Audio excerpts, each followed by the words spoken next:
4400 South Racine is a 6.5-acre, Class A outdoor storage and vehicle fleet maintenance facility located in Chicago's coveted Stockyards Industrial District.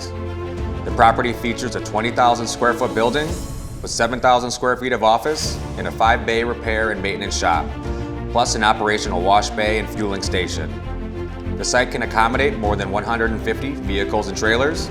It is fully paved, fenced, and lighted.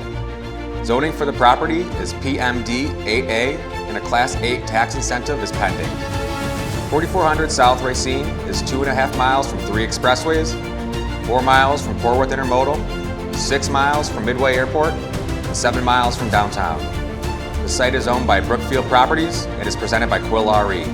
Contact Matt Knafel, John Coleman, or Marco Federo for more information.